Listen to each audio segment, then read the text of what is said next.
Olá pessoal, sejam bem-vindos ao canal Entre Linhas. É o momento de nós explorarmos as entrelinhas da lição da Escola Sabatina. Estamos no meio do trimestre e vamos gravar a 7ª lição, da Cova dos Leões à Cova do Anjo. O trio está completo, como o pessoal sempre gosta. O Alexandre, eu sou o Lúcio, esse aqui é o Ricardo. Pessoal, nas entrelinhas aqui, nós temos aquele formato que a primeira coisa que eu vou trazer para vocês é palavras da Torá. E na palavra da Torá nós vamos falar sobre cova, leões e anjo, que são os termos aqui que dominam o título dessa lição. Nós teremos também a participação do Marcos André no quadro Alinhando as Doutrinas. E nas entrelinhas diárias nós destacamos algumas aqui, lembrando que nós vamos ter lá na ponta da linha escrituras, e temos lá nas entrelinhas, vamos falar sobre os sátrapas. Nós já falamos sobre esse termo, sátrapas, e os sátrapas são, na verdade, de hoje, nas entrelinhas, são o que? Faz parte da divisão, ou seja, define a divisão política e administrativa do Império Persa, que é o tema geral aqui da semana. Vamos falar sobre 3 palavras em hebraico para o sentido de inveja. Existem outras, mas o Ricardo preparou aqui 3 palavras. Vamos falar sobre a organização do Império Persa, organização política, social e econômica. Na primeira lição desse trimestre, nós falamos sobre a organização do Império Babilônico. Como na lição passada o Império Babilônico se encerrou, na 6ª lição, agora na 7ª lição vamos falar sobre o Império Persa. Vamos falar também sobre o costume de Daniel de realizar 3 orações. Como funciona esse costume e hoje, como esse costume ainda é interpretado pelos judeus contemporâneos. E vamos falar sobre o conteúdo específico da última oração de Daniel antes de ser apreendido. Que tipo de oração que ele estava realizando naquele momento. Então, fiquem ligados, temos muitas coisas ainda para vocês. Espero que vocês continuem curtindo, compartilhando e se inscrevendo no canal. Então, por enquanto, chama a vinheta.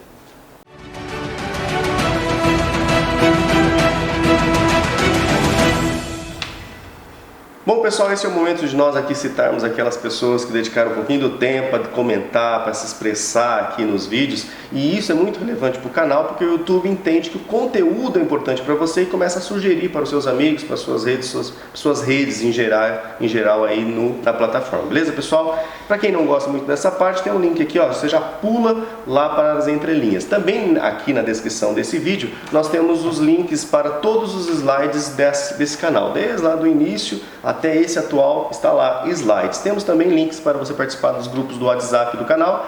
Temos Famílias Entre Linhas 1, o 2, que todo mundo comenta e é bem agitado. E tem o Família Entre Linhas Administrativo, que é só para os administradores postar. Então você escolhe aí no qual grupo você quer participar. Beleza, pessoal? Vamos então aqui a alguns comentários. Queria agradecer aqui o comentário de Vilney Médici, que sempre está comentando conosco semanalmente. Esses irmãos sabem tudo de hebraico, é uma figura, é você.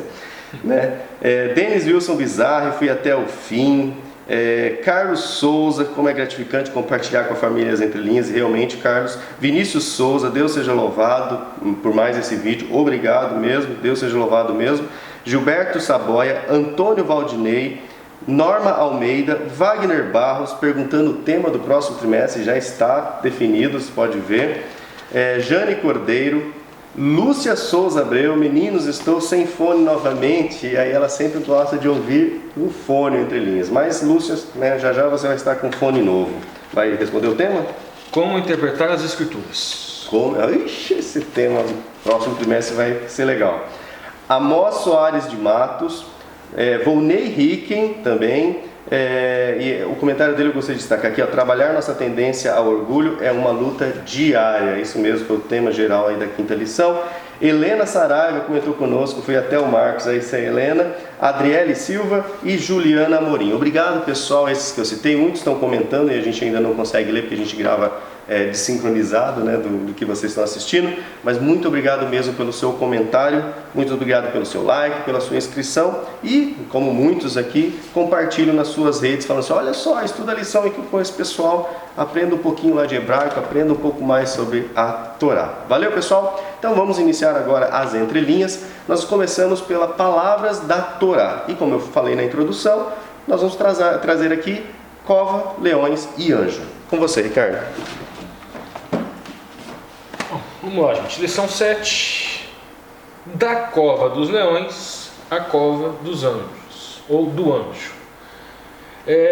Eu trouxe aqui justamente a expressão aramaica para cova dos leões e a frase aramaica para a cova dos anjos.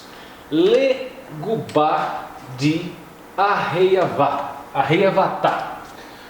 Kubá é aramaico, hebraico seria gev, seria buraco, cova, rasgo, furo, orifício, mina, toca, covil, fossa, cisterna, poço ou charco. A expressão para leão em aramaico lá está iraevatá, que o hebraico seria o ari. Da pictografia, gente, aqui a gente pega dessa palavra assim, gabu ou gabá, gevé, a gente tem um gimel. Gimel é letra de transição. Ela também pode ser um pé, um camelo ou uma ponte na pictografia hebraica. O Aleph seria a cabeça de um boi, a letra de força, e o Bet, letra de inclusão. É como se, mais ou menos assim, se alguma força te lançasse para dentro, no caso, dentro da cova. Esse aqui é a letra para leão ou para cova? Não, isso aqui é cova. Esse aqui é o gimel. Gimel é a letra de transição, letra de força, letra de inclusão. É como se uma força transitasse ele para dentro. Dentro, no caso, dentro da cova.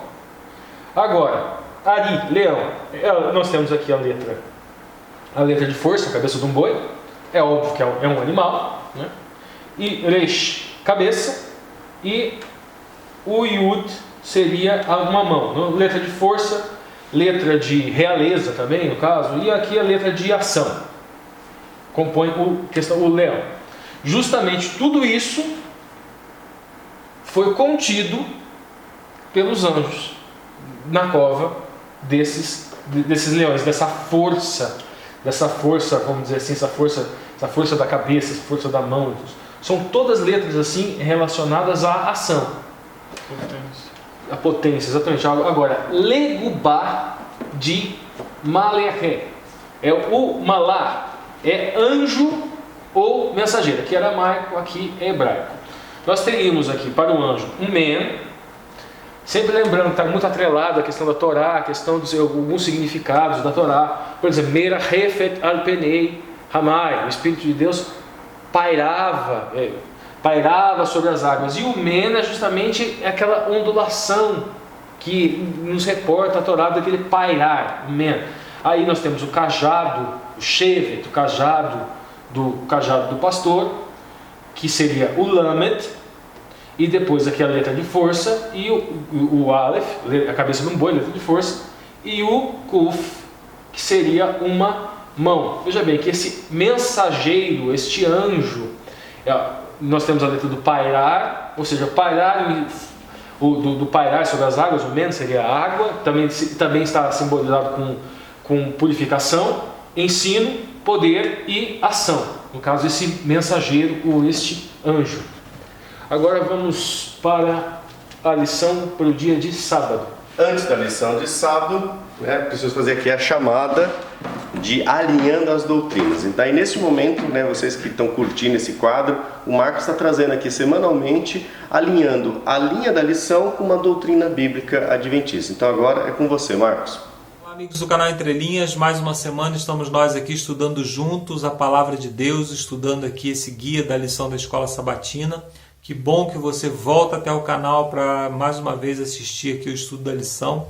Ou se você aparece aqui pela primeira vez, quem sabe você conheceu o canal agora, seja muito bem-vindo. Espero que você faça parte dessa família.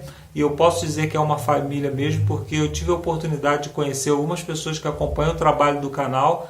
Eu estive lá na Igreja Central do Rio nesse final de semana e as pessoas que me encontraram ali me trataram com um carinho muito gostoso, assim, eu fiquei muito feliz e gravei o vídeo lá com elas, mandei lá pro Lúcio poder mostrar aqui. Essas pessoas, elas representam cada um de vocês, elas oram por nós. Então você que ora pelo canal, você que ora aqui pelo nosso trabalho, você é tão importante quanto nós que estamos aqui do outro lado da câmera.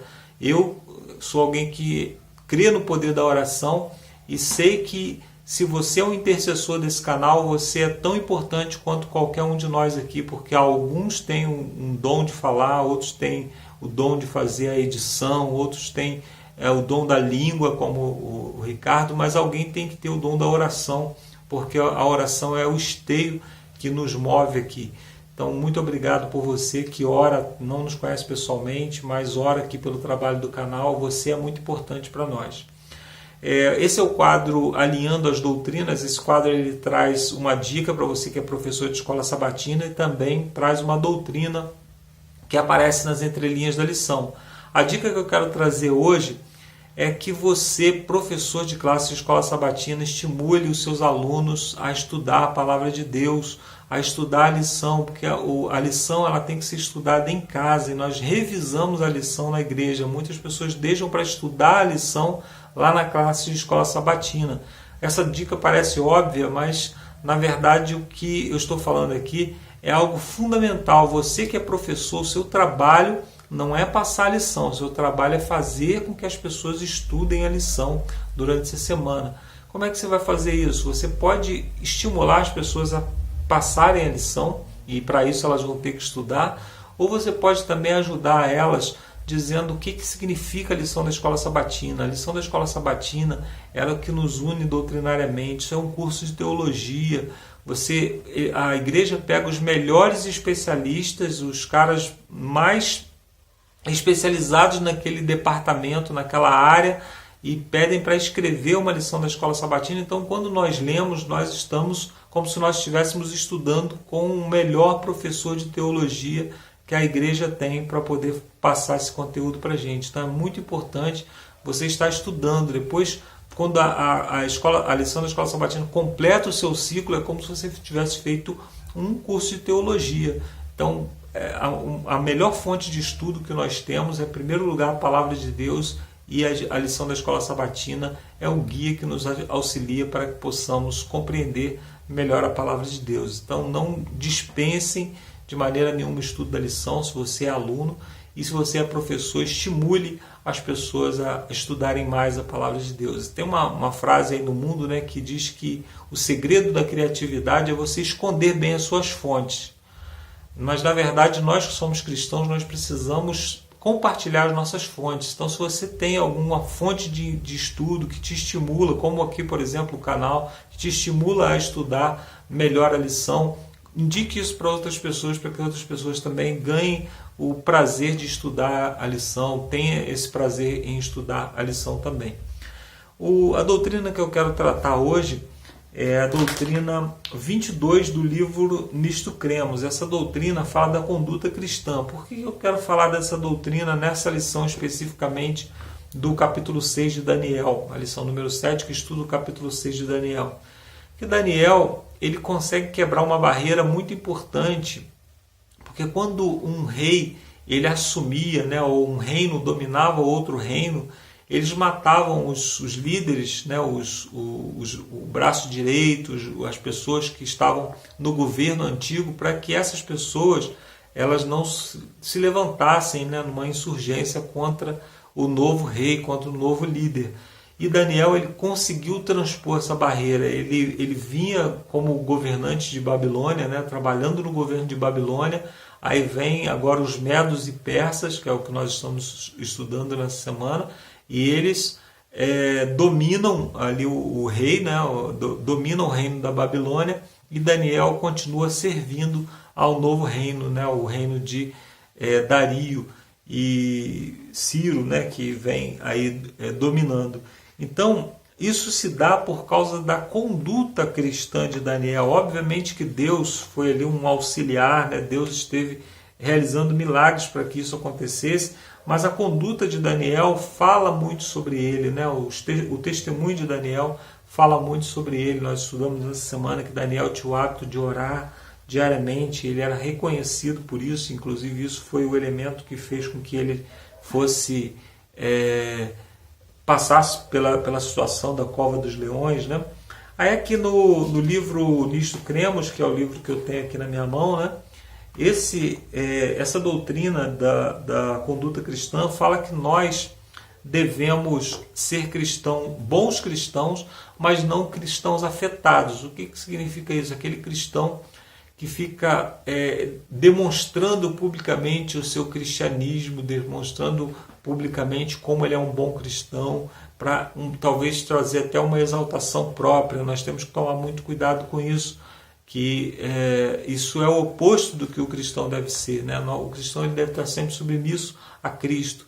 Então é muito melhor para um cristão se familiarizar com os pecadores, com as pessoas que estão ao seu redor, do que ficar demonstrando muita santidade, dizer que é muito bom, que é muito melhor do que todas as outras pessoas. Isso cria barreiras ao invés de criar pontes para que você possa acessar outras pessoas. Aí aqui também o livro ele fala de dois extremos perigosos que nós podemos tomar. Um é aquele que está em Gálatas no capítulo 5, verso 4, que diz assim: de Cristo vos desligastes, vós que procurais justificar-vos pela lei, da graça decaíste. Então o que ele está dizendo aqui são pessoas que elas parece que já estão independentes de Cristo, porque elas já são tão bons cristãos, são cristãos que exalam já tanta santidade que parece que elas são independentes de Cristo. Enquanto que o que nós precisamos, na verdade, é demonstrar para o mundo, de uma maneira geral, que nós somos dependentes de Cristo, nós somos pecadores dependentes de Cristo o tempo todo. O outro extremo dessa problemática é o fato de que nós podemos usar a liberdade que nós temos em Cristo. Isso está também no capítulo 5 de Gálatas, onde o apóstolo Paulo diz assim: porque vós, irmãos, fostes chamados à liberdade, porém não usei da liberdade para dar ocasião à carne.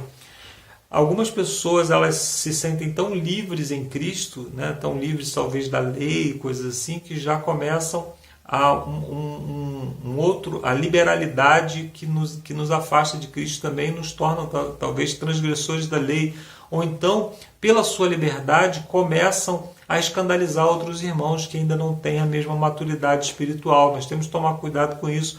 O apóstolo Paulo fala sobre isso em Romanos, no capítulo 8, né? Em 1 Coríntios, no capítulo 8, ele fala sobre comer carnes e tal ali. Ele diz que se isso causar escândalo ao seu irmão, que ele nunca mais faria. Então nós temos que tomar muito cuidado para que a nossa maturidade espiritual não escandalize outras pessoas que estão talvez ainda buscando compreender as coisas que nós supostamente compreendemos, né? Se nós estamos... Aí o apóstolo Paulo fala que se eu escandalizar o meu irmão, eu estou em pecado. Mesmo que eu não esteja transgredindo nenhum dos mandamentos, né, com as minhas atitudes, mas se eu escandalizo o meu irmão, eu já estou em pecado. Então nós temos que tomar muito cuidado com a nossa liberdade religiosa. Quando nós nos demonstramos cristãos muito bons, cristãos muito elevados, seja na parte da liberdade ou então no trato com a lei, porque somos vegetarianos e tal, e já caminhamos muito na nossa liberdade, nós corremos o risco de nos tornarmos aquele ícone, mas o ícone como se fosse um ermitão, aquela pessoa que está lá no alto da montanha, intocável, que já está numa santidade tão alta que é inatingível, e as pessoas admiram, mas elas não se transformam, não serve para elas como um exemplo de transformação. Então o cristianismo, o nosso testemunho é para poder transformar a vida de outras pessoas. Se nós, aquilo que Cristo já fez por nós, da maneira como Cristo já nos transformou, deve servir de referência para que outras pessoas possam também se transformar. E como que nós fazemos isso? Mostrando que somos pecadores também. Não precisamos pecar para isso, mas demonstrando publicamente que nós somos pecadores e só caminhamos até aquele ponto porque Cristo nos conduziu nessa direção. E assim como Ele nos conduziu, Ele pode conduzir qualquer pessoa, por mais pecador que seja. E isso é o testemunho público que nós devemos dar todos os dias. Quando nós fazemos isso, nós estamos transformando, usando a nossa vida como um testemunho para a transformação da vida de outras pessoas, como Cristo fazia, né? Cristo ele sabia mediar aquilo que existia de bom e aquilo que existia de ruim nas pessoas. Então ele abraçava as pessoas onde quer que elas estivessem e trazia para o seu mundo, trazia aquela pessoa para o seu mundo. Isso é muito importante, que a gente possa ter essa ponte de acesso às pessoas, né? Aqui no livro diz que Cristo orou assim: não peço que os tire do mundo, mas que o livre do mal. Eles não são do mundo, como eu também não sou. Nós precisamos estar no mundo, estar em contato com as pessoas, estar familiarizado com as necessidades das pessoas, porém dando um testemunho de que aquelas pessoas, por mais pecadoras que sejam, são exatamente como nós. Fora de Cristo, todos nós somos pecadores abomináveis. Em Cristo, todos nós somos santos, salvos pela graça de Cristo. Eu termino a minha participação nesse momento e volto no final com as perguntas para discussão. Valeu, Marcos. Agora segue então as entrelinhas. Vamos lá, gente. Sabe, na ponta da linha, devemos ser fiéis às leis civis e às leis de Deus. O tema da lição dessa semana basicamente é sobre isso. É a questão justamente da possibilidade de nós nos depararmos com uma lei civil que seja contrária à lei de Deus. O Alexandre vai ler para a gente a escritura lá, Daniel 6,4. Então os príncipes e os presidentes procuravam achar ocasião contra Daniel a respeito do reino, mas não podiam achar ocasião ou culpa alguma, porque ele era fiel, e não se achava nele nenhum vício nem culpa. Veja que essa fidelidade aqui que está falando aqui, gente, não é só fidelidade sob o ponto de vista espiritual. É fidelidade sob o ponto de vista de lei civil também. Não acharam nenhum tipo de culpa de nenhuma espécie. Ele era irrepreensível. Sob o ponto de vista civil e legal e sob o ponto de vista também, sob o ponto de vista espiritual. Aqui a gente tem, por exemplo, aqui esses príncipes aqui, ó, Sara, ministro, governante, comandante, pode ser anjo também, mas aqui no contexto não se aplica. Nobre ou príncipe, esta é a raiz, a palavra aqui vem de Sarim, seria capitão, governante, príncipe ou eixo. A gente tem aqui, gente, ó, agora a gente vai dar uma lidinha aqui sobre a questão dos sátrapas, segundo Heródoto, Tacite e Xenófanes. O Alexandre vai ler para a gente, dá uma lidinha lá. Então, segundo Heródoto, Tucídides e Xenofontes, sátrapas é traduzido por satrapês, tenente ou governador. Quando Ciro o Grande assumiu o maior império do mundo fora da China, ele adotou o princípio de organização dos assírios, que primeiro organizaram seus territórios conquistados em províncias governadas por reis clientes. A principal diferença era que na cultura persa o conceito de reino era indissociável do de divindade. A autoridade divina implicava o direito divino dos reis. Os 20 sátrapas nomeados por Ciro não eram reis, mas vice-reis governando em nome do rei. Dario I deu às satrapias uma organização definitiva, aumentou o seu número para 23 e fixou o seu tributo anual. Outro detalhe aqui, gente, com relação a... Você vê que a organização política, vamos dizer assim, na época, né, tirando, obviamente, Dario, que dá para perceber pelo texto que ele tinha uma certa estima por Daniel, toda se moveu contra Daniel. Obviamente que essas forças políticas, elas foram usadas como instrumento de Satanás. Então aqui há um conflito do bem contra o mal e essas pessoas que representavam autoridades que necessariamente estariam ali com o poder delegado do Eterno, se deixaram ser usadas por um poder do inimigo, por um poder do mal, para prejudicar não só Daniel, mas para prejudicar toda uma população que desejava ser temente a Deus. A palavra hebraica que a gente tem aqui mas não podiam achar ocasião, é ilá. A palavra aramaica, desculpa, ilá, que significa causa, motivo, pretexto ou razão.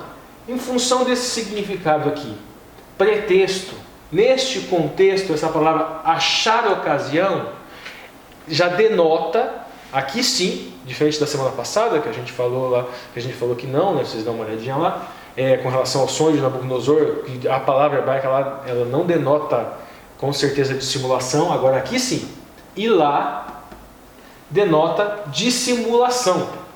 Eles estavam buscando pretexto para acusar Daniel. Se tivesse ele culpa ou não, eles não estavam investigando para ver se ele tinha uma falha. Eles estavam pensando uma forma de apresentar uma falha de Daniel, tendo ele ou não. Lê para a gente o comentário comentário bíblico que eu trouxe de Adam Clarke e esse anterior também, que é de ele. A palavra traduzida significa um pretexto ou fingimento. Os árabes usam a palavra de qualquer negócio ou assunto que serve como causa ou pretexto para negligenciar outro negócio. Gesenius Lexicon. O significado é que eles procuraram encontrar algum pretexto plausível ou razão em relação a Daniel, pelo qual a nomeação contemplada poderia ser evitada e pelo qual ele poderia ser efetivamente humilhado.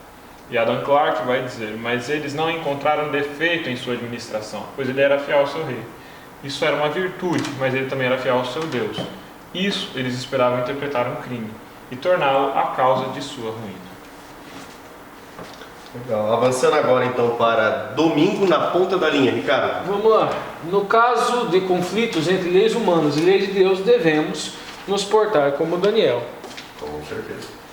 O Alexandre, dá para a gente escritura. Não cobiçarás a casa do teu próximo, não cobiçarás a mulher do teu próximo, nem o seu servo, nem a sua serva, nem o seu boi, nem seu jumento, nem coisa alguma do teu próximo. Palavra aqui, cobiça, gente. Tahemoat. Tahemot, vamos lá. Lá no Shemot, a gente tem Shemot 20:17.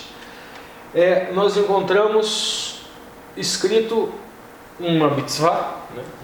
um mandamento. E este mandamento, essa palavra aqui, ó, é Hamad. Aqui o Tav é elemento prefixal. O Hamad, ela seria cobiça, desejar, ansiar. Não é propriamente, vamos supor assim, uma pessoa tem uma casa bonita e você deseja também ter uma casa bonita como a casa da pessoa. A pessoa trabalhou, não, é o contrário, é mais ou menos assim, a pessoa tem a casa bonita e você se incomoda por ela ter. E você deseja aquilo que é do outro. É mais ou menos assim. Não é querer estar numa condição semelhante, não é admirar e querer estar bem, é querer roubar do outro mesmo. Exatamente. Então, essa camisa sua aí é muito legal, eu quero ela pra mim. Eu quero essa camisa. O exemplo que não cobiçarás a mulher do teu próximo. Não é assim, o seu amigo arrumou uma esposa muito legal. Eu também queria ter uma esposa legal. Isso não é cobiçar, não. É aquela, eu quero, aquela mulher, é aquela casa. Então é nesse sentido que é a cobiça, que também vem rimet, seria cobiçar, desejar, minar ou acariciar. Agora, a palavra mais interessante aqui agora para inveja, que eu trouxe aqui, gente, olha, é Ain Ha. A gente traduzindo aqui, como traduz aqui por mal olhado, a gente coloca uma coisa mística, meio sobrenatural nisso, mas não é nesse sentido. O Ain é olho e o Ha é mal. Então seria o olho mau, o olhar maldoso seria, no caso aqui, esta inveja. Aquilo que a gente estava explicando. Você olha a casa do outro. Eu queria também ter uma casa bonita. Eu queria também ter um relacionamento legal como eles têm. Não, isso não é o Ain Ha. O Ain Ha é você olhar aquilo e você não gostar do outro ter aquilo. Aquilo te incomoda, né? O sucesso do alheio te incomoda. Exatamente. Esse é o olho mau, esse é o Ain Ha.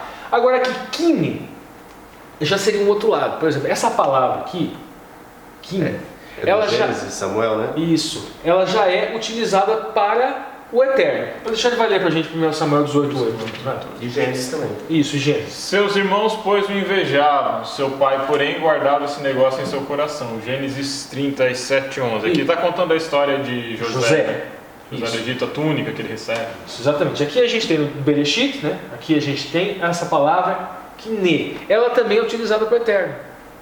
O Deus ciumento. Mas ela tem uma conotação pejorativa, de invejar, cobiçar, ter ciúme. Quando ela é utilizada para Yahweh, é esta conotação aqui, ó, ser zeloso, ser adepto fervoroso. Essa conotação aplicada a Yahweh, aplicada ao Eterno, ela não é pejorativa. Agora, neste contexto aqui de Bereshit, se aplicando a os filhos, não, é invejar, cobiçar, ser ciúme, não é ter zelo. Aqui a conotação é pejorativa. Eles não estavam preocupados com o bem-estar do José. Não. Até porque quando Deus tem o ciúme, né, que eu sou um Deus ciumento, é porque quando ele vê o filho dele sendo tentado por Satanás, está no meio do pecado. Então ele tem aquele zelo, aquele ciúme Mas, pô, mas aquilo incomoda Deus quando a gente está em pecado. Então, por isso que eu acho que eles usam mesmo. E não é só isso, é que existe aquele jogo de linguagem que acompanha toda a Bíblia. Isso. E a gente encontra isso nitidamente em Oséias. Então, o Eterno é o esposo. E Israel é a esposa. E ele é um marido zeloso. É um adepto fervoroso. Nós vamos ter que falar aqui também. Podemos falar, foi até uma boa introdução, as 3 formas de amor que a gente encontra no hebraico. É o Ahavá, o Dod e Hayá. O Ahavá é aquele sentimento que é mais comumente trabalhado nos meios evangélicos em grego, né, que seria o ágape. É aquele amor maior, altruísta, desinteressado, generoso. O Hayá é o companheiro. E o Dod seria o amor de conotação sexual, seria o eros no grego. Então, quando Davi amou Jonatas lá, era o segundo amor. Ahavá. Seria Ahavá. Ahavá é o ágape, o amor desinteressado. Isso, seria o Ahavá. Poderia também ser o Hayá do companheiro. Companheiro, de uma irmandade. Sim, mas é quando ele... Inclusive, o pessoal confunde, pensa que há uma relação homossexual. Não há nada disso. É porque amor superior ao amor de homem e mulher. Porque o amor de homem e mulher é Dod. Como não havia conotação sexual no amor dele, então ele é superior porque ele é um amor, é o Ahavá, é como o ágape não é o amor supremo, é nesse sentido. Por exemplo, quando Jesus interroga Pedro, tu me amas? Só que daí Cristo pergunta ágape, utiliza ágape, aquele amor maior, seria o hebraísmo do ágape seria o Ahavá, aquele amor maior. E no caso, o Pedro responde filia, em grego, seria o amor de irmandade. Companheiro, de irmandade, Hayá. E até que Jesus aceita o filha, aceita o Hayá. Ele pergunta 3 vezes, Pedro responde da mesma maneira 3 vezes, ele não consegue responder em aramaico, né, obviamente, que seria o equivalente, seria o que a gente está falando. Mas por que a gente está falando disso? Nós introduzimos isso com relação ao amor que o Eterno, zeloso, isso. Mas tem um outro ponto relacionado ao domingo: pessoas invejosas. Esta pessoa invejosa é uma pessoa incapaz de amar o próximo. Ela é uma pessoa incapaz de desenvolver o ágape, o ahavá, o amor altruísta, amar ao próximo como a si mesmo. E via de consequência, ela não consegue amar a Deus também. Quem não ama o próximo também tem uma incapacidade de amar a Deus. E esta pessoa invejosa, ela ama a si mesma. Aí eu quero trazer aqui uma outra entrelinha, que é o seguinte: é muito comum um psicologismo barato, e às vezes a gente escuta isso no púlpito, nas entrelinhas, obviamente colocando vários adendos ou uma coisa e tal, mas sai. Não, que você tem que aprender a amar a si mesmo. E aquele enaltecimento do egocentrismo, o enaltecimento. Gente, amar a Deus sobre todas as coisas e amar ao próximo como a si mesmo, esta é a fórmula bíblica de harmonização social, harmonização do universo. Não haverá, se viver essa regra, não existirão pessoas invejosas, não haverão conflitos, haverá harmonia, não haveria aquele orgulho, aquele pecado, o pecado original, vamos dizer assim, que aconteceu no céu. Então essa história de não, você precisa se valorizar, antes de amar o próximo, você precisa amar a si mesmo. Não, gente, antes de amar o próximo, você tem que amar a Deus. Se você ama a Deus, você vai amar o próximo. E essa coisa de você se sentir bem vai ser uma consequência natural de cumprir o maior de todos os mandamentos. Shema Israel, depois amarás o Senhor teu Deus de todo o coração e ao próximo como a ti mesmo. Vamos seguir? Seguimos. Não, falta o Alexandre Joseph Benson, falta comentário. Vai lá. As palavras de José, o sonho que ele contou, bem sabendo que Deus frequentemente revelava a sua vontade, ou anunciava eventos futuros por sonhos, percebi algo singular e extraordinário nesse sonho, especialmente em seu ser duplicado. Isso. Aqui a gente também tem aqui a gente foi o primeiro Samuel, né? Aqui o caso, gente, é Saul e Davi. Saul e Davi. Saul sentiu ciúmes, né? Aí é na citação de Adam Clarke, né? Isso. Porque as mulheres falavam que Saul matou 1000 e Davi matou seus 10.000, né? Isso. E daí Saul sentiu ciúmes de Daniel em função disso. Dá uma lidinha no comentário de Adam Clarke. De Davi. Podemos observar aqui que os filisteus haviam retirado todas as suas forças neste tempo.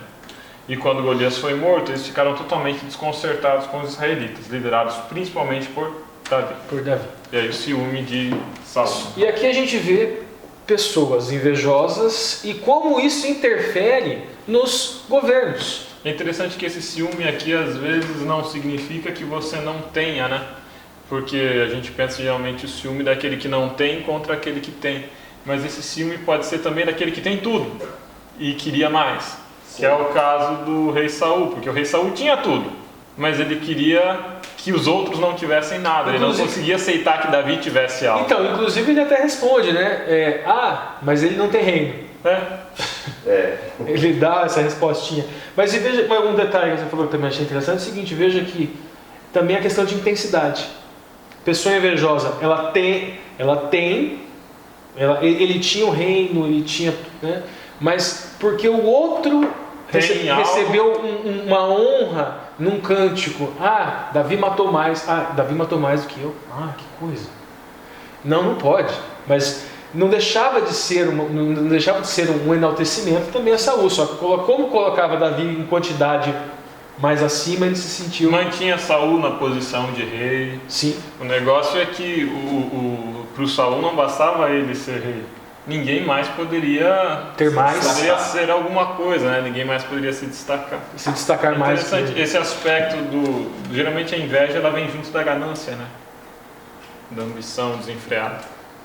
Vamos seguir? Segunda-feira, então, a trama contra Daniel na ponta da linha, Ricardo. Devemos estar atentos ao pecado da vaidade, que nós já vimos exemplo ali atrás. A gente viu o exemplo de Saul também, né? Não deixava de ser vaidoso nesse sentido. Nós já falamos de Satanás também, o orgulho, a vaidade como sendo pecado original. E o segundo ponto é que não é porque a Bíblia relata um fato que ela endossa este fato. Exato. Vamos dizer, tem uma passagem bíblica dizendo assim, sempre haverão pobres. Aí vamos desenvolver todo um raciocínio dizendo, não, a Bíblia endossa isso, existe necessidade da pobreza. Bom, no Éden não tinha pobres. Na Nova Jerusalém não haverá pobre. E se seguisse a lei do código mosaico, pobre, paupérrimo, miserável não existiria também não. Claro. Então vamos lá. Daniel 6,7. Alexandre, escritura. Todos os príncipes do reino, os prefeitos e presidentes, capitães e governadores tomaram conselho a fim de estabelecerem um edito real, fazerem firme este mandamento, que qualquer que por espaço de 30 dias fizer uma petição a qualquer deus ou a qualquer homem, e não a ti, ó rei, seja lançado na cova dos leões. Agora, pois, o rei confirma o edito e assina a escritura, para que não seja mudada, conforme a lei dos medos e dos persas, que não se pode revogar. Isso, a gente tem aqui duas palavras aqui agora. Aqui a gente tem Ezra e Ketavá. Ketavá seria escriba, né? Mas foi traduzido aqui para escritura. Interessante, parece que é Tuvá, né? Parece que mas é que está. É parente. Não, é mesmo.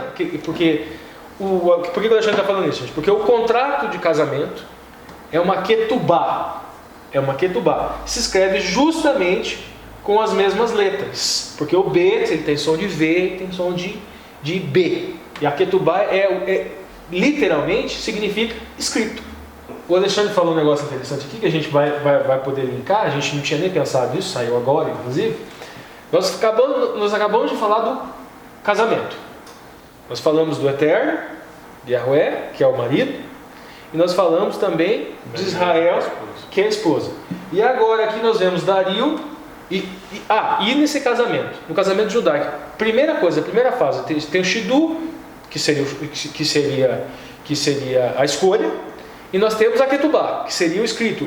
É um contrato de casamento. Contrato de casamento de primeiras intenções. Nós temos leis divinas, leis celestiais, que estariam representadas aí numa noção de tipo e antitipo com a Ketubá. E agora nós temos aqui a mesma palavra, ketuvá, aplicada àquele escrito de um édito, onde, naquela construção da trama, o que se falava? Eles falavam assim, não, qualquer pedido, qualquer rogo, deve ser feito para o rei. Então o povo estaria se casando com o rei. Exatamente. Israel estaria se divorciando do Eterno, se assim obedecesse, e se casando com o rei. Teríamos duas ketubás. Uma ketubá, uma lei celestial, que vincula o marido, Deus, à igreja, e uma outra ketubá, que vincula a esposa, igreja, ao Estado. Seguindo, lê pra gente lá, Elicote, para o comentário. Observe a ordem em que os oficiais do Estado são mencionados: governantes civis, conselheiros jurídicos, governadores militares. Ao concordar com o plano proposto, Dario reconheceria o sistema babilônico de teologia, segundo o qual o rei era a manifestação viva de todos os deuses, enquanto ao mesmo tempo seus súditos têm a oportunidade de lhe fazer homenagem religiosa. Albert Barnes, que não se altera. Um fato semelhante em relação a uma lei dos Medos e Persas é mencionado em Esther, em que o rei foi incapaz de recordar uma ordem que havia sido dada para o massacre dos judeus, e na qual ele tentou apenas neutralizá-la na medida do possível, colocando os judeus em guarda e permitindo que se defendam. Isso aqui parece o que, gente? Essa coisa de não poder alterar o escrito, poder alterar o édito, o contrato. A gente encontra algumas histórias na Bíblia, e aqui já é citado o caso de Esther, onde, como ele não poderia propriamente revogar aquilo totalmente, então ele cria mecanismos de tentar diminuir os efeitos maléficos. Por exemplo, houve aquele decreto com relação aos judeus poderiam ser mortos. Que eles poderiam ser mortos. Então o que ele fez? Que eles poderiam se defender por todos os meios e que isso não seria nenhum tipo de... Então ele autoriza a defesa ao invés de revogar propriamente o decreto. Então, vocês podem tentar matá-lo, só que eles podem se defender. Agora, existe uma visão diferente, uma interpretação diferente, que nós vamos encontrar aqui. Vamos lá. Adam Clarke, lê lá, antes do Calvino. Eu não acho que isso deva ser entendido de forma a implicar que quaisquer leis ou ordenanças que os medos ou persas tenham promulgado, eles nunca mudaram. As leis eram tais entre esse povo, que uma vez passado com as formalidades habituais, o rei não podia mudá-las por sua própria vontade. Então o que Adam Clarke fala aqui? Não é que não podia mudar. Ele não poderia mudar de forma arbitrária. Pura e simplesmente porque o rei detinha, normalmente, o imperador, detinha normalmente um juiz arbitrário. Ou seja, ele podia fazer o que quisesse. E o Adam Clarke entende, diferente de outros, que não é que ele não podia mudar se utilizando do natural juízo arbitrário que os imperadores detinham. Por último, Thomas Coke. João Calvino, que a gente pulou, né? Porque a gente tinha entrado. Quanto ao uso da palavra, alguns traduzem asra por escrita, derivando-o de para cortar. Como sabemos, todas as leis foram gravadas em tábuas de latão. Mas eu interpreto mais simplesmente a busca do rei por uma assinatura da escritura, isso é, ele deveria assinar o decreto depois que ele fosse escrito. Thomas Coke. Havia uma lei nessa monarquia, nenhuma ordenança ou edito feita com as formalidades necessárias e com o consentimento dos conselheiros do rei poderia ser revogado. O próprio rei não tinha poder nesse caso. Diodoro Sículos diz que Dario, o último rei da Pérsia, teria perdoado Charidemos, depois que ele foi condenado à morte, mas não pôde reverter a lei que se passou contra ele. Então a gente tem aqui Adam Clarke e Thomas Coke com duas interpretações diferentes. É agora que o Alexandre vai fazer uma análise do mapa para a gente entender essa coisa das satrapias aqui. Beleza. Sucintamente, então, o que a gente tem aqui nesse mapa, né? Nós temos representado a região do Antigo Oriente Próximo. O crescente fértil vai pegar aqui Egito, subindo pelo Rio Nilo, a parte da Palestina em torno do Rio Jordão e a descida do Rio Eufrates e do Rio Tigre, que desembocam aqui no Golfo Pérsico, nascendo na região da Turquia Anatólia. Então toda essa região aqui é uma região de grande trânsito civilizacional, populacional, de muitos contatos, e aqui no meio nós temos uma cidade essencial para o domínio da região da Mesopotâmia, que é a Babilônia. Então os persas, eles vêm, tanto os medos quanto os persas, de uma região que fica mais aqui ao norte e ao oriente. Eles dominam a região da Babilônia, derrotam os babilônicos e agora eles vão, a partir do domínio de toda essa região, estabelecer uma estrutura administrativa, uma estrutura política de gestão disso tudo. Qual que é a história disso antes dos persas virem primeiro, né? Nós temos o Império Assírio, que chegou a ocupar toda a região da Mesopotâmia e o norte do Egito, né? O Baixo Egito. O Império Assírio foi derrotado por uma coligação de babilônios e medos. Nabucodonosor, o pai dele, estão aqui. Estabelecem o Império Babilônico aqui na região da Mesopotâmia. E agora, depois do Império de Nabucodonosor, depois da derrota de Nabucodonosor, nós vamos ter o estabelecimento de um conflito entre aqueles que antes eram aliados, os babilônicos e os persas. Qual que vai ser as características principais do Império Persa? O Império Persa ele dominou toda essa região que está colorida aqui no mapa. Tem uma parte azul aqui que parece que é mar Mediterrâneo, mas não é, é Egito. Então, até o Egito foi dominado pelos persas. O Império Persa ele foi um império multiétnico. Então, tinham muitas etnias, muitas culturas dentro do Império Persa. E agora, como administrar isso tudo num tempo em que não existia, por exemplo, internet, não existia um sistema de correio eficiente ainda, não existia um sistema de pombo-correio. Então, como transmitir mensagem, passar ordens, recolher imposto, organizar isso tudo? A solução que os persas encontraram foi a solução de criar divisão administrativa menores. Então, essas eram as satrápias ou satrapias. Cada satrapia ela era administrada por um sátrapa. Então, quando vai falar no texto de Daniel dos sátrapas, eram esses governantes locais, esses governadores locais. Qual que era a responsabilidade do sátrapa? Administrar, cobrar imposto, fazer a gestão militar do território e enviar esses impostos e os relatórios frequentes para o governo persa. E uma cidade que vai ser central no Império por causa da sua posição é Babilônia ainda. Babilônia tem muita importância dentro do Império Persa ainda, apesar de não ser a capital, né, que seria Persépolis ou Passárgada. Babilônia ela ainda estava num ponto central. E quem estava em Babilônia era Daniel, uma figura fundamental aí. Acima dos sátrapas existiam os chamados olhos e ouvidos do rei. Então eram fiscais que serviam para impedir que um sátrapa se tornasse particularmente poderoso. Se um sátrapa se tornasse muito forte, ele poderia tentar independência, tentar organizar uma revolta, ou não enviar todos os impostos que ele deveria enviar. Então, por isso era necessário que tivesse alguém que fizesse auditoria dos sátrapas. Eram esses olhos e ouvidos do rei, esses principais. E Daniel era uma dessas figuras, então ele estava acima dos sátrapas, ele fazia auditoria das contas dos sátrapas. E a intenção do imperador Dario, pelo que a gente percebe no texto, era de colocar Daniel como auditor dos auditores. Então, ao invés de Daniel ser só mais um auditor, só mais um desses olhos e ouvidos do rei, ele estaria acima deles ainda. Sem dúvida existiam esquemas de corrupção aqui. Sem dúvida existia esquema de desvio de dinheiro, sem dúvida existia toda a sorte de benefícios particulares que esses sátrapas tinham nos seus devidos governos. E agora, de repente, eles têm um auditor que não entra na onda.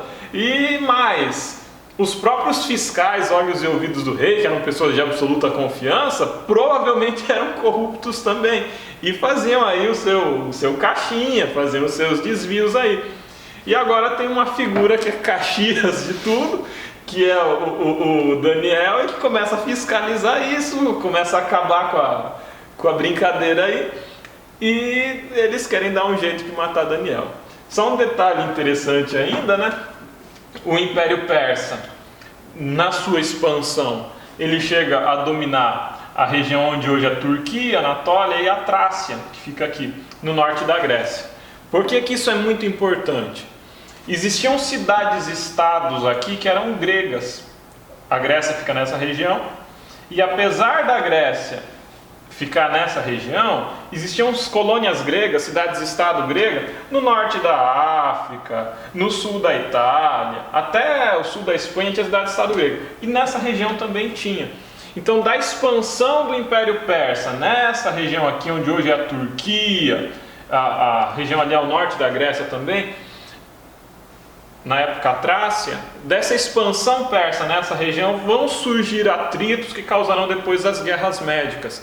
Vão ser as tentativas do Império Persa de invadir a Grécia. Aí vão ter várias guerras, a Batalha das Termópilas, né, os 300 de Esparta, a Batalha de Maratona, as grandes batalhas que ficaram famosas na história das guerras médicas vão acontecer em decorrência desse conflito entre o Império Persa, que está em expansão, e a influência comercial das cidades-estado grega, especialmente de Atenas, nessa região. Só que daí a gente pode falar mais disso quando, se mais para frente formos falar de Império Macedônico, Império de Alexandre e o final, a queda do Império Persa, né? Legal. Um detalhe interessante que eu estava vendo aqui no gráfico é as conquistas, né? Você vê que, sob o ponto de vista de território, Dario é o que menos expandiu o território, né? A impressão que dá é que ele estava mais preocupado de estruturar administrativamente. Tem uma outra questão também que tem que ser entendida, Ricardo. O processo de conquista, se a gente vê aqui o processo de conquista do Império nos tempos de Ciro, né? Ele vai conquistar o que principalmente? Ele vai conquistar o Império Babilônico. Então, quando ele toma o Império Babilônico, ele toma uma extensão enorme de terra de soco só. Tem um boom de expansão. Então, ele cai o Império Babilônico e junto com o Império Babilônico vem todos os territórios vassalos, né? Uma outra coisa interessante que eu estava esquecendo é essa linha pontilhada aqui. Essa linha pontilhada era a Estrada do Rei. O que os persas fizeram? Como eles não tinham ainda um sistema administrativo tão eficiente, eles criaram isso por meio das sátrapias, dos sátrapas, dos fiscais, órgãos e ouvidos do rei, mas também com a construção de uma grande estrada. Essa estrada era uma estrada por onde se deslocavam exércitos e por onde se deslocava, em especial, correio. Então existiam guaritas, como se fossem casinhas, a cada tantos quilômetros nessa estrada, e ali ficavam correios, ficavam homens descansando, com cavalos descansados. Quando o rei queria mandar uma mensagem, ele escrevia essa mensagem, um escriba escrevia essa mensagem, né? Passava para o primeiro correio, ele montava num cavalo, galopava a toda velocidade por essa estrada, parava nessa primeira guarita, entregava a mensagem para o próximo, que pegava um cavalo descansado, corria até a próxima guarita. Então eles conseguiam assim fazer em poucos dias com que um edito real, com que uma mensagem, ela se espalhasse por todo o império, justamente por meio desse correio eficiente. Então isso significa o quê? O Império Persa, apesar de ser tão grande e de ter uma gestão administrativa descentralizada, ele era um império muito organizado e muito centralizado, de forma que o edito que o imperador Dario ele dá, de que só ele deveria ser adorado, ou que só a ele poderiam ser feitas petições, ele se espalhou rapidamente por todo o império de fato. Não era uma coisa que ficou restrita à capital. Mas você nota que se espalha pelo império conquistado notavelmente por Ciro, né? Sim. Porque nas conquistas de Cambyse essa estrada não se estende tanto. Não se estende tanto. Beleza. Legal, vamos avançar então para terça-feira, onde nós teremos aqui a oração de Daniel. Na ponta da linha, Ricardo. Devemos estar atentos às implicações do grande conflito cósmico entre o bem e o mal. Como a gente estava falando lá no começo, a gente não era só ali um problema do Estado, não, era Satanás se utilizando de potestades, de poderes de políticos, vamos dizer assim, para trabalhar esse conflito entre o bem e o mal. Deixa eu ler Daniel 6:10 para a gente. Daniel, pois, quando soube que a escritura estava assinada, a Ketubá, o contrato de casamento, entrou em sua casa. Ora, havia no seu quarto janelas abertas para o lado de Jerusalém. E 3 vezes no dia se punha de joelhos e orava, e dava graças diante do seu Deus, como também antes costumava fazer. Você pode ler o comentário de Joseph Benson já. Parece ter sido um costume entre os devotos judeus separar alguns aposentos superiores ou quartos em suas casas para seus oratórios, como lugares mais distantes de qualquer ruído ou perturbação. De acordo com o antigo costume dos judeus, porque os que estavam no país ou em terras estrangeiras se voltavam para Jerusalém, e aqueles que estavam em Jerusalém se voltavam para o templo para orar, de acordo com a consagração de Salomão. Pode ler o comentário de ele. Elicote diz: o profeta deve, nesse momento, ter estado perto dos 90 anos de idade, mas ainda assim sua fé é tão firme e inabalável quanto a dos seus 3 companheiros muitos anos antes. No caso aqui, gente, depois a gente já vai vir uma outra entrelinha, já vou adiantar. Daniel, acredita-se que estava por volta de 90. E no caso Dario também não era um jovenzinho, mas não tinha, devia ter 60, perto de 70, uma coisa assim. Então os dois mais ou menos eram pessoas idosas. Isso. Provavelmente em razão disso houvesse uma certa empatia entre os dois, diferente de Belsazar, que era jovem. Agora aqui, gente, a questão da oração. Terça-feira fala da oração de Daniel, né? A gente vê aqui, ó, que fala do costume, propriamente, de orar 3 vezes por dia. A gente teve lá o decreto que impedia justamente o relacionamento do esposo, o Eterno, com Israel. E oração e sábado, Shabat, é intimidade. É intimidade, é justamente relacionamento. E aí, justamente isso que estava sendo proibido. Esse costume, vamos dizer assim, antes do cativeiro da oração, ela tinha um sidur livre, vamos dizer assim. Depois do cativeiro começou-se a construir estruturas de conteúdo de oração. Mas aqui com Daniel provavelmente não havia essa estrutura. 3 orações, 3 ao dia. A gente tem lá o Sharit, que vem da palavra hebraica Shahar, significa luz da manhã. Então seria a oração feita da alvorada, ou seja, logo que o sol nasce. Minha seria a oração da tarde. O interessante é que Minha também é o nome de um korbanot, de um korban específico chamado Minha, que é a oferta de farinha. Simbolicamente, a Minha é ação de graças. É você consagrar as suas obras, consagrar as suas ações ao Senhor. E note que Minha é na parte da tarde. Dá uma olhadinha lá para a gente que Minha. Minhas orações da tarde, nomeadas para a oferta de farinha, que acompanha o sacrifício no templo de Jerusalém. Isso. E a última é Arvit, ou Ma'ariv, que seria o anoitecer. Dá uma olhadinha no comentário aqui do Talmud para a gente. O Talmud Bavli dá 2 razões pelas quais há 3 orações básicas: para recordar o sacrifício diário no templo de Jerusalém, e ou porque cada um dos patriarcas instituíram uma oração. Isso. Comentário de Maimônides relata que até o exílio babilônico todos os judeus compunham suas próprias orações, mas posteriormente os sábios da grande assembleia compunham as principais partes do Sidur. Seguimos para quarta-feira na cova dos leões. Na ponta da linha, Ricardo. Deus permitiu que os maus realizassem seus propósitos para tornar o testemunho, Edá, o testemunho de Daniel, mais eficaz. Veja bem, nós temos ali um Daniel ali próximo dos 90, talvez com 90 anos. Ele é lançado na cova dos leões e ele é liberto desta consequência, vamos dizer, da morte. Vocês acham que quanto tempo mais ele ficou vivo depois disso? Depois provavelmente morreu de morte natural, depois já não sabemos exatamente de velhice. Então a intenção com aquilo, obviamente, era mostrar para Dario e trazer influências positivas também, testemunho, para o Império Medo-Persa.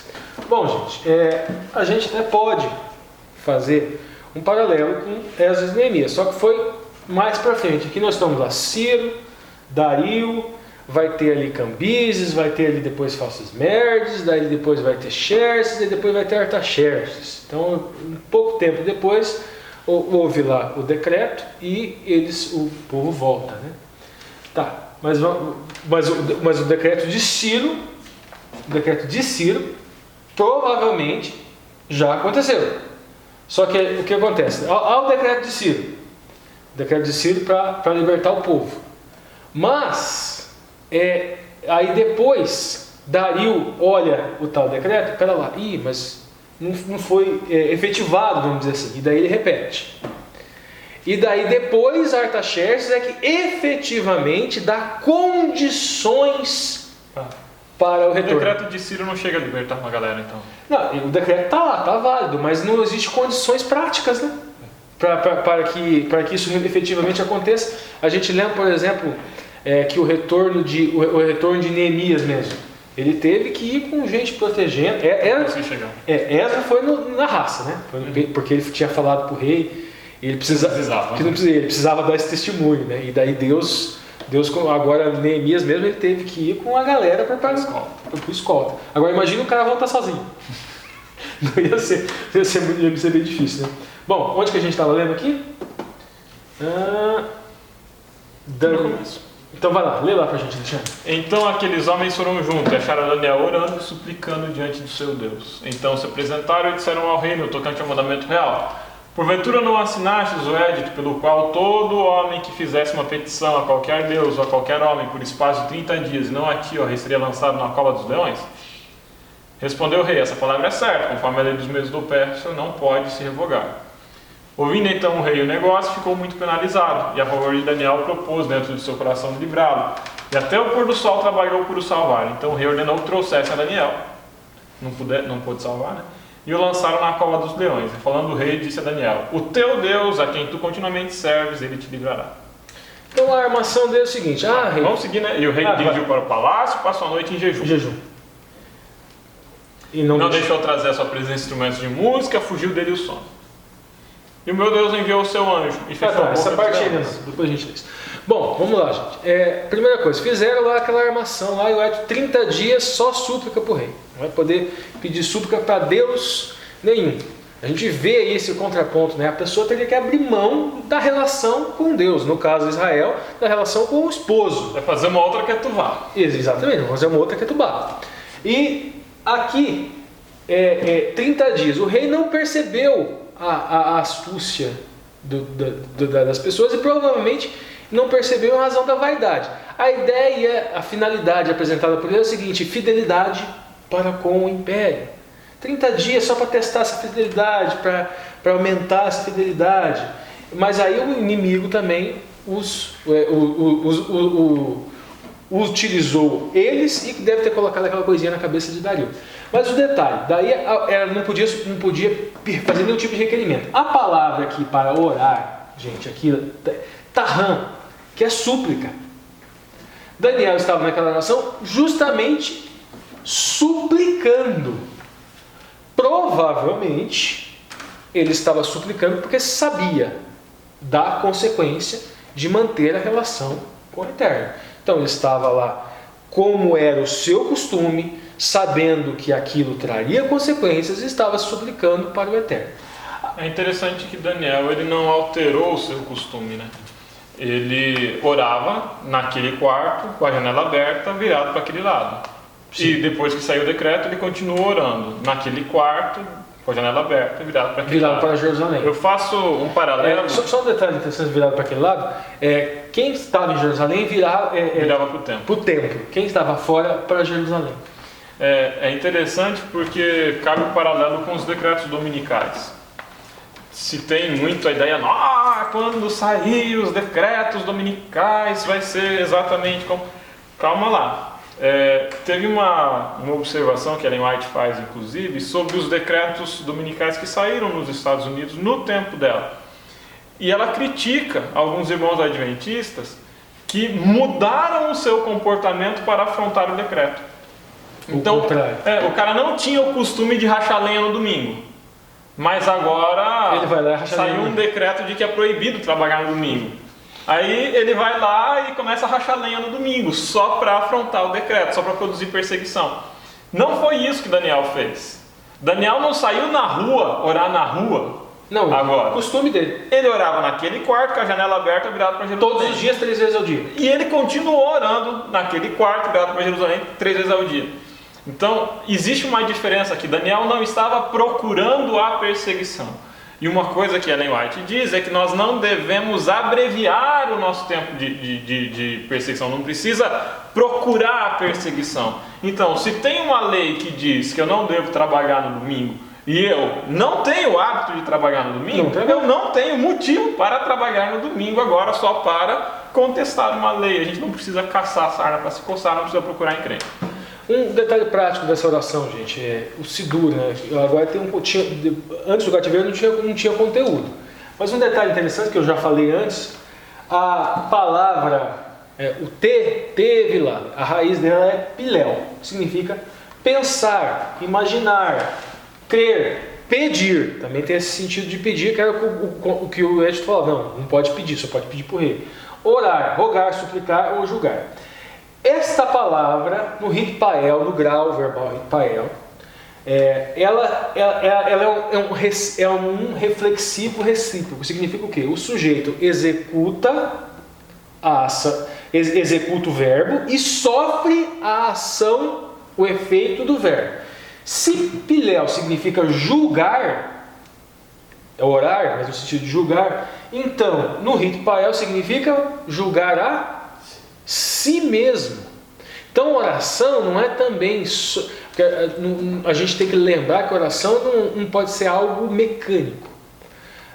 É um momento também para você, uma vez que o Eterno é onisciente, El Shaddai, ele sabe todas as coisas, é um momento de você se colocar de frente a alguém que sabe mais de você do que você mesmo, se confessar. E você se auto-julgar, se autoavaliar, se colocar frente a esse rei, a este dama, essa autoridade e se autoavaliar o que você está, onde você está errando, onde você está acertando. Então também tem um papel importantíssimo da oração no processo de santificação.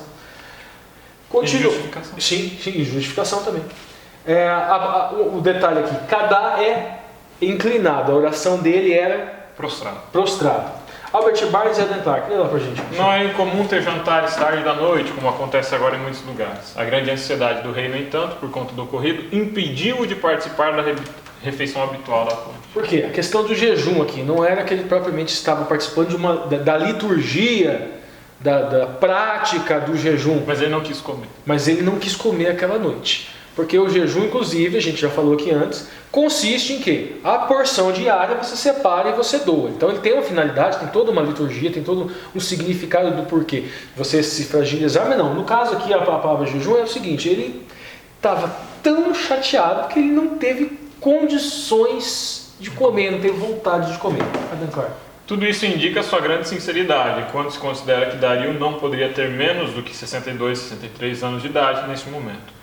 Isso mostra mais completamente a profundidade de sua preocupação. E aquilo que a gente falou, né? Possivelmente a identidade. Em 62, Daniel 90, os dois já tinham uma idade, não era um pouco mais avançada. Até porque para a época, 62 anos era muita coisa. A gente tem hoje uma galera de 62 anos aí que tá bem enxuta, jogando bola, ganhando de mim na corrida fácil, né? Vamos lá. Eu acho que de 90 ganha de mim na corrida. Mas tudo bem. Avançando para quinta-feira, vindicação. Na ponta da linha, Ricardo. O povo de Deus terá livramento e o mal será punido. Essa parte é legal porque despedaça as pessoas. E Deus será vindicado no universo. Lê lá a escritura pra gente. E ordenou o rei. Isso aqui é depois que tiraram Daniel da cova, que ele estava vivo, que eles tinham se alegrado já.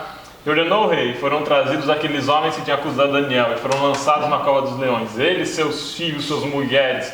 E não tinham chegado ao fundo da cova quando os leões se apoderaram deles e lhes esmigalharam todos os ossos. Na minha versão diz despedaçaram. Da minha parte é feito um decreto, pelo qual em todo o domínio do meu reino os homens tremam e temam perante o Deus de Daniel. Porque ele é o Deus vivo e para sempre permanente. E o seu reino não se pode destruir. E seu domínio é até o fim. Lembra muito a passagem da estátua, né? Quando vai descrever a pedra.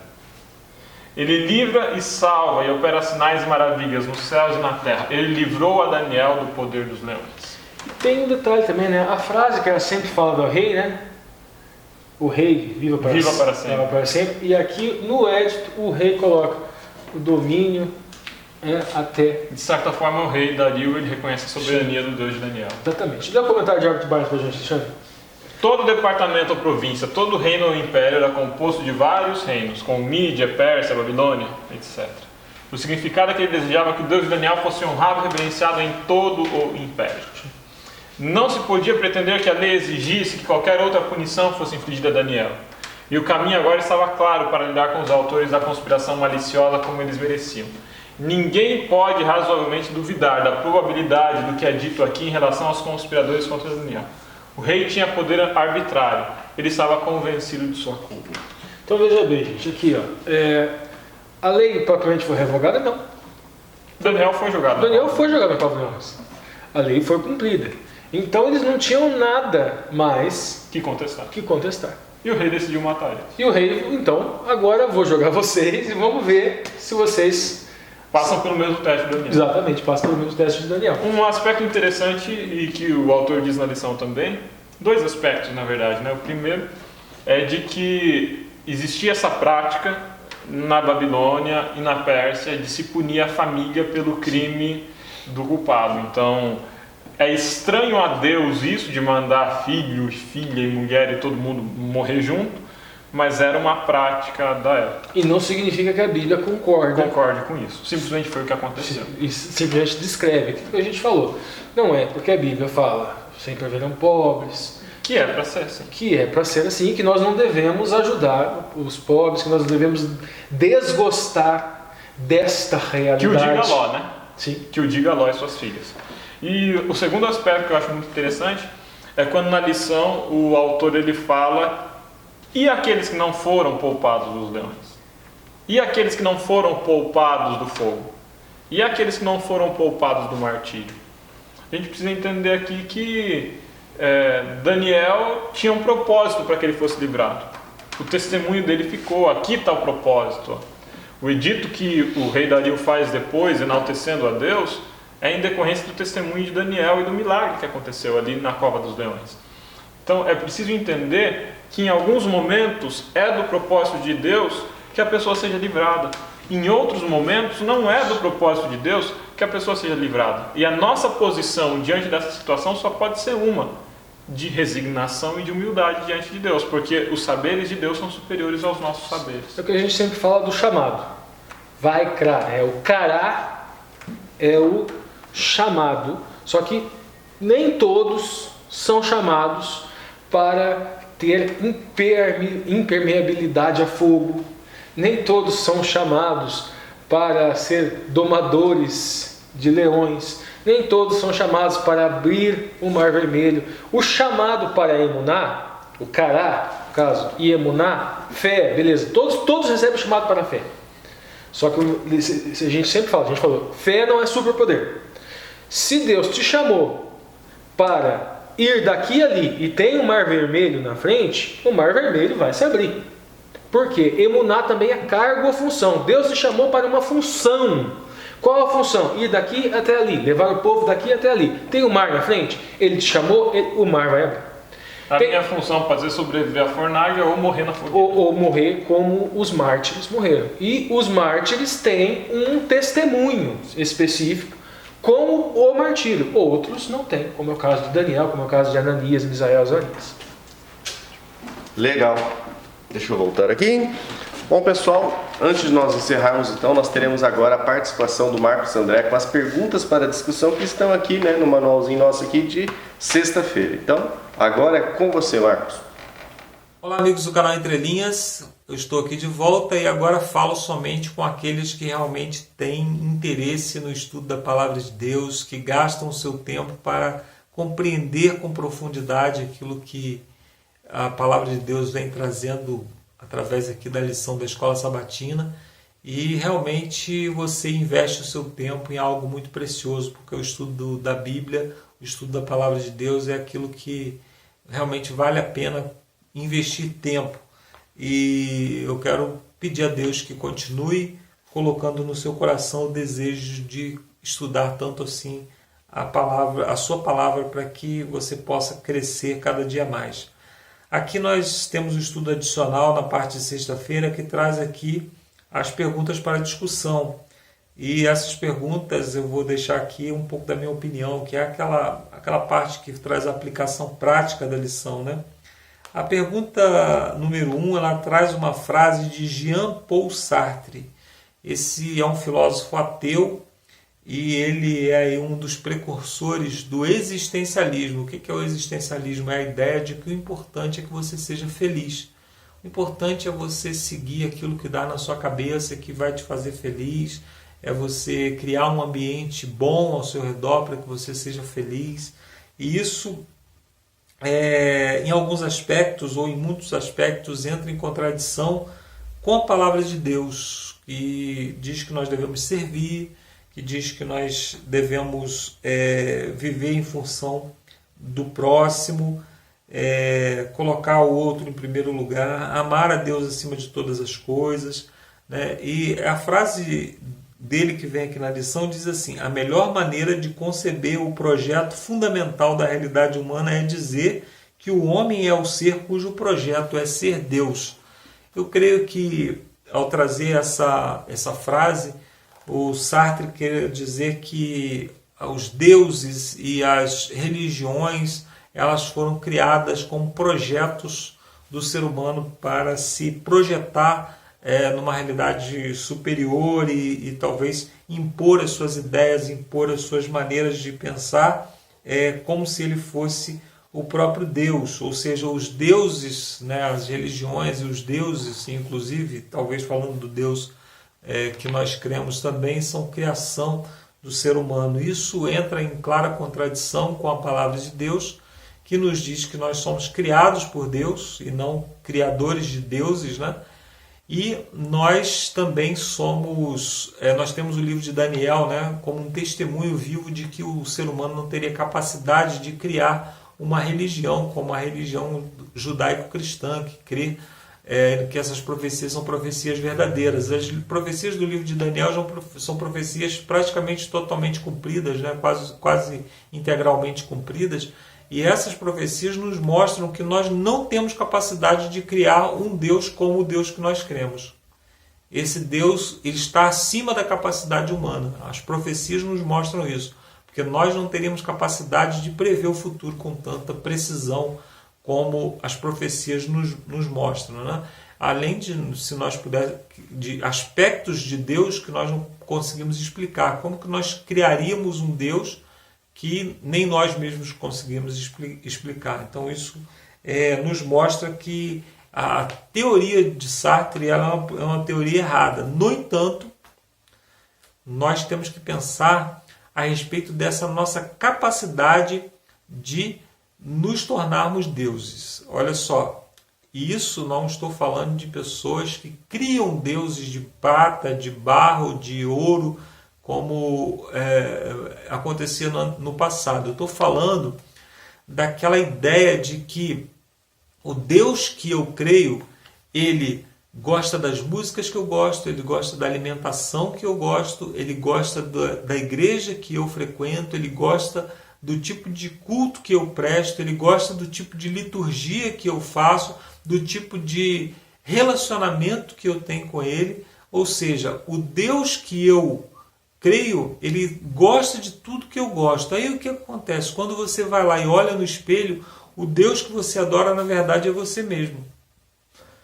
Por que eu digo isso? Porque no passado, os grandes homens do passado, quando tiveram encontros com Deus, esses encontros foram dramáticos e eles se sentiam pecadores o suficiente para nem sequer comparecer diante de Deus. Isaías dizia: eu sou homem pecador, vivo no meio de pessoas com lábios impuros, eu sou homem de lábios impuros. Moisés se sentiu indigno, Jeremias se sentiu indigno. Essas pessoas, quando encontraram com Deus, elas eram antagônicas a Deus.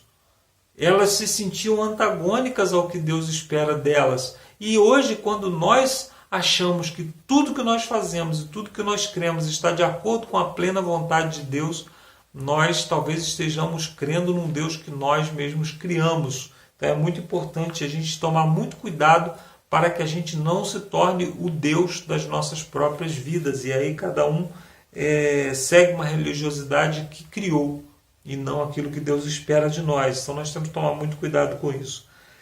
Pergunta número 2 diz assim: que testemunho apresentamos aos outros em relação à nossa fidelidade a Deus e à sua lei? As pessoas que nós conhecemos pensam que defenderíamos a nossa fé, mesmo que isso custasse o nosso emprego ou até mesmo a vida? Sabe, às vezes nós cedemos com coisas tão pequenas, né? Às vezes as pessoas que nos cercam veem que a gente cede com coisas tão pequenas. Será que nós estamos dando o mesmo testemunho que Daniel deu quando se recusou a orar com a janela fechada ou se recusou a orar de uma maneira que ninguém percebesse que ele estava orando, né? O que tinha de errado se ele fizesse isso na questão da oração? Será que Deus ia deixar de orar, de ouvir a oração dele? Mas aquele momento era momento de testemunhar. Nós somos chamados a testemunhar. Cuidado com o testemunho que você está dando.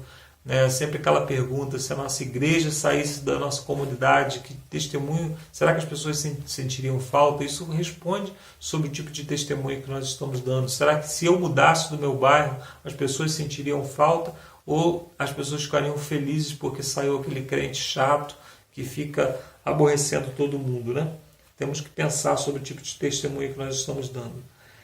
Pergunta número 3. Qual qualidade fizeram de Daniel alguém que Deus pôde usar efetivamente para seus propósitos? Como, com a ajuda de Deus, com a ajuda do Senhor, Deus, né? Como você pode desenvolver mais das mesmas características, né? Então Daniel, desde lá do primeiro capítulo, né, ele atribui os dons que ele tinha a Deus, ele recorre a Deus constantemente em oração. Nós vemos aqui que Daniel tinha o hábito de orar 3 vezes por dia, orava publicamente. Então Deus orava sempre invocando novo poder, né, nova presença do Espírito Santo e até novo derramamento de graça, né? Nós precisamos ter uma vida de oração, precisamos orar muito mais e muito mais sinceramente diante de Deus. Daniel, o único momento que a Bíblia atribui algum pecado a ele é quando ele mesmo, lá no capítulo 9, diz: nós somos pecadores. Ele se identifica com os pecados do povo. Então precisamos cada dia mais reconhecer os nossos pecados e as nossas limitações e nos entregarmos inteiramente a Deus para que Ele possa nos usar.